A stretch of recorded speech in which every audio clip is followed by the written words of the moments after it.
2013 թվականին UC Berkeley լաբորատորիաներից մեկում Ալիղոցին իր ինժեներական թիմի հետ ստեղծեց ապաչի Spark համակարգը, որը տվյալ պահին հսկայական մեծ դատաբազաների ինֆորմացիան մշակում էր 100 անգամ ավելի արագ, քան տվյալ պահին եղած գործիքները։ Եվ այսպես ստեղծվեց այսօրվա արդեն հայտնի Databricks-ը, որն այդ ժամանակ իրականացրեց իր ներդրումային առաջին Series A փուլը $48 միլիոն գնահատմամբ։ Այդ ժամանակ սա փոքր թիմ ունեցող ընկերություն էր, որը ուներ բարդ պրոդուկտ, մեծ գաղափար ու տեսլական, որն այդ ժամանակ այնքան էլ իրատեսական չէր, քանի որ որոշ ներդրողներ այն համարում էին շատ բարդ, շատ տեխնիկական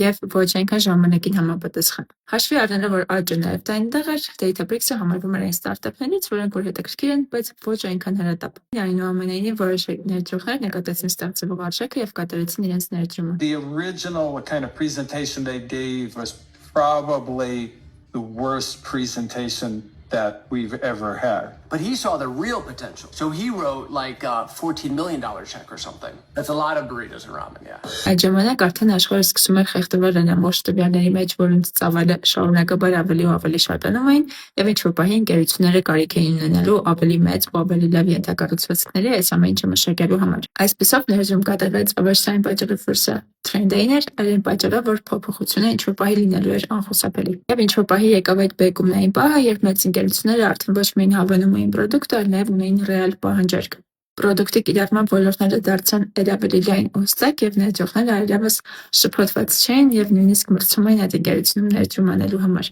Այսպիսով Databricks-ը փուլ առ փուլ շարունակում էր ներգրավել ել ավելի մեծ կապիտալ, սակայն ամենամեծ փոփոխությունը AI փոփոխությունը դեռևս առջևում էր։ Երբ աշխարհը մտավ արհեստական բանականության դարաշրջան, շատերը սկսեցին ստեղծել իրենց արհեստական բանականությունները, սակայն ոչ բոլոր ընկերությունները ունեին այն ենթակառուցվածքները, որոնք անհրաժեշտ էին մեծ ծավալի տվյալները մշակելու համար։ Եվ սա հենց այն էր, ինչը Databricks-ը տարիներ շարունակ կառուցում էր,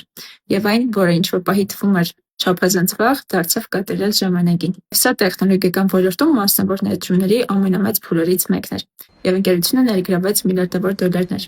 Այսօր Databricks-ը ունի $134 միլիարդ գնահատում, ինչը 2800 անգամ ավելի բարձր է, քան իրենց Series A գնահատումը։ Values the company at $134 billion. That's nearly double the $75 billion public. Եվ այսպիսով լավագույն ներդրումային հնարավորությունները միշտ չեն, որ ամենաակնհայտն են։ Երբեմն դրանք թվում են չափազանց բարդ, չափազանց շուտ, չափազանց տեխնիկական, եւ այն պահին, երբ որ դա արդեն ակնհայտ է դառնում բոլորի համար, շահույթի մեծ մասն արդեն լինում է բաժանված։ Այս շարքը լինելու է շարունակական, այնպես որ հետևեք մեզ բաց չթողնելու համար։